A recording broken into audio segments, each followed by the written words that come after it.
Tollywood পাদুকাসক্তর দিকে চলে যাচ্ছে কিনা সেটা সেই প্রশ্নটার জায়গাটাতে এটা টলিউড ছেড়ে দাও, এটা তো যে কোনো মানুষের উপর ডিপেন্ড করছে, সে আজকে কতটা লেভেল অব্দি পার্টি করবে কি করবে না। মানুষের ইন্ডিভিজুয়াল একটা মানে ডিসিশন, এই মানুষের প্রাণ চলে গেল সেই জিনিসটা কখনোই মানে আমার কিছু বলারই নেই। খারাপ লাগছে যে ডেফিনেটলি আমার চেনা জানা বৃত্তের মধ্যেই হয়তো এই মানুষগুলো বিলং করেন। আর্টিস্ট ফোরামে দেব যিশুর দ্বন্দ্ব নিয়ে এবার মুখ খুলেছেন রাহুলের স্ত্রী প্রিয়াঙ্কা সরকার। টলিউডের জনপ্রিয় অভিনেতা রাহুল বন্দ্যোপাধ্যায়ের মৃত্যুর পর থেকে উত্তাল টলিপাড়া। শোকের আবহ কাটতে না কাটতেই নতুন এক বিতর্কের জন্ম হয়েছে তৃণমূল সাংসদ ও অভিনেতা দেবের একটি মন্তব্যকে কেন্দ্র করে। রাহুলের জীবনযাপন এবং নেশা নিয়ে দেবের করা মন্তব্যের কড়া জবাব দিয়েছেন রাহুলের স্ত্রী প্রিয়াঙ্কা সরকার।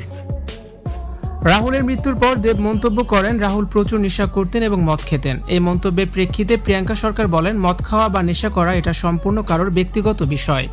নিজের লোক হয়ে দেব কিভাবে এমন কথা বলতে পারে? আজকালকার দিনে কে এসব করে না? একটা মানুষ মারা যাওয়ার পর তাকে নিয়ে এমন কুরুচিকর মন্তব্য সত্যিই মেনে নেওয়া যায় না। প্রিয়াঙ্কা আরও যোগ করে বলেন, রাহুল একসময় নেশা করতেন এবং তা তিনি নিজেই জনসম্মুখে স্বীকার করেছিলেন। কিন্তু রাহুলের মৃত্যুর পর কাছের মানুষদের কাছ থেকে আসা এমন মন্তব্য তাকে ভেতর থেকে ভেঙে চুরমার করে দিয়েছে। দেবের এই মন্তব্যে ক্ষুব্ধ হয়েছেন প্রিয়াঙ্কা সরকার। রাহুলের মৃত্যুকে কেন্দ্র করে আয়োজিত আর্টিস্ট ফোরামের এক বিশেষ বৈঠকে উত্তপ্ত পরিস্থিতির সৃষ্টি হয়। শোনা যায় সেখানে দেব ও যিশু সেনগুপ্তের মধ্যে তুমুল বাকবিতণ্ডা হয়। যিশু অত্যন্ত কড়া ভাষায় দেবকে বলেন যেন রাহুলকে নিয়ে কোনো বাজে মন্তব্য না করা হয়। অনেক প্রত্যক্ষদর্শীরা বলছেন দেবের সঙ্গে সরাসরি যিশুর তর্ক হয়েছে। আবার অন্য একটি সূত্র দাবি করছে দেব নয় বরং কোনো এক সাংবাদিকের সাথে তর্কে জড়িয়েছিলেন যিশু সেনগুপ্ত। রাহুলের অকাল প্রয়াণ যেখানে সবাইকে শোকস্তব্ধ করে দিয়েছে, সেখানে ইন্ডাস্ট্রির দুই প্রভাবশালী তারকার মধ্যে এমন দ্বন্দ্ব ভক্তদের হতাশ করেছে।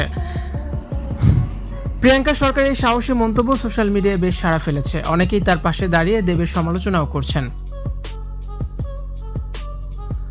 যদিও এই বিষয়ে দেব ও যিশুর পক্ষ থেকে কোনো বিবৃতি পাওয়া যায়নি। ভিউয়ার্স, এ বিষয়ে আপনাদের মতামত অবশ্যই কমেন্টস করে জানিয়ে দিন আর ভিডিওটি শেয়ার করার অনুরোধ রইল।